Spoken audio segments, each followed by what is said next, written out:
Is President Jonathan's era now a basis of comparison? I thought your party said nothing good happened in that era. You see, what I'm saying is that why this has suddenly become an issue. The issue of this is a government that what you call. So are you saying that the citizenry who voted don't have a right to raise concerns? Of course they do. That's what I'm saying. This is still a government, a work in progress.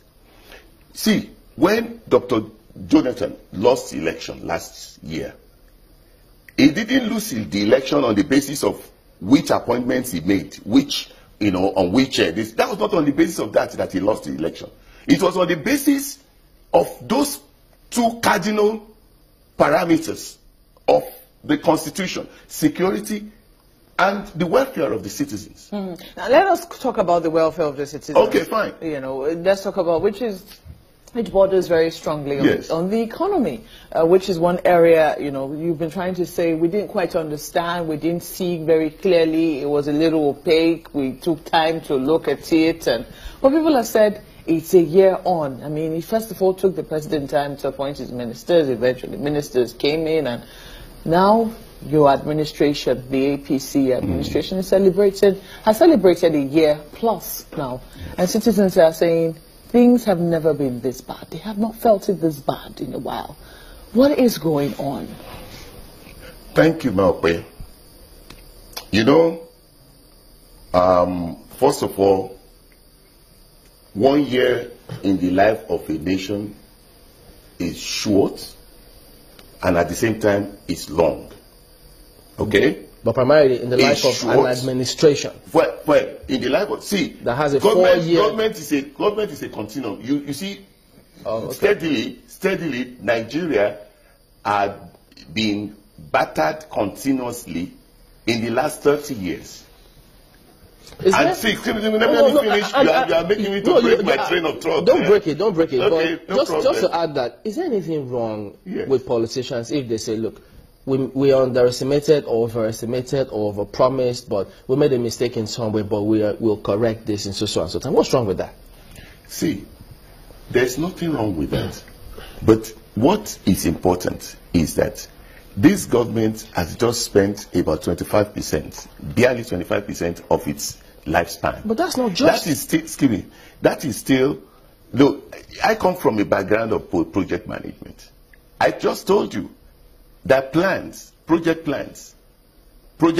time, that planning takes 85% of project Mr. time. Fasakin, you're aware that hundreds, even thousands of people are losing their jobs. See, let me tell you. And you're talking about just 25%. That's their life we're talking about, for those who lost their jobs. For heaven's sake, we need to understand that a decadence that had been on for about 30 years, you want it to be wiped off in just 1 year? The decisions that this president is making now, they are decisions that ought to have taken place. Now, see, the other day, Kebbi State signed a contract or a kind of memorandum of understanding with Lagos State on rice production. These are things that have gestation period. These are things that will take place. The federal government. Come on, in 18 months, this government is saying that will stop depending on Thailand and all those things on rice production. Doesn't that make any sense to you? You think that, just within 1 year? See, let me tell you, we need to make haste slowly as a nation.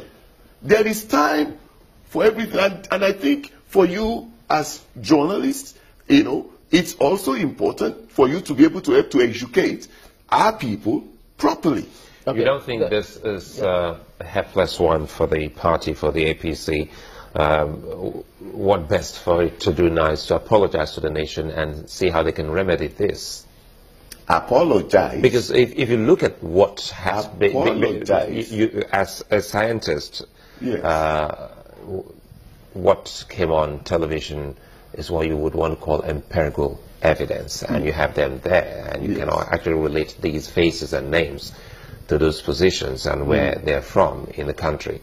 If we have that huge list or that long list coming from a particular section of the country, and people are asking questions of this government, and they think that the yardstick is the last administration, and they say two wrongs. It's not about, see, when I made the comparison, when I told you about... Why can't the APC do what is right? Thank you, Now I will respond to that quickly.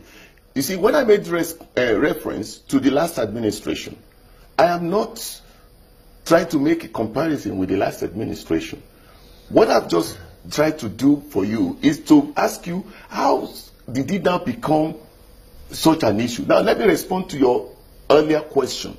You know, that, see, on security appointments, if you are very versed and attuned to the facts, it's not just that the president will just say, okay, now this social person, let's appoint social person. For instance, in an organization like maybe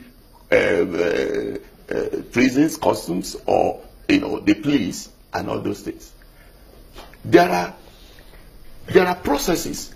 You have security reports on the potential, candidates, the potential, persons to be appointed. There are security reports, and if security reports are not very, very, very, favorable to the people, do you still want them to be appointed? Let me bring this other aspect. Don't you think that there'll be something, so these are issues that you need to understand. I did tell you that you have politicians who are raising this, even within your party, but if the next quote comes from Dr. Junaid Mohammed, I mean, yes, we did bring it up previously, but he's been speaking about what he's seeing and things should be corrected. And he starts by saying, quote, Buhari must apply the law equitably and justly in his fight against corruption and insurgents, such as Boko Haram and Niger Delta Avengers, and listen more to Nigerians.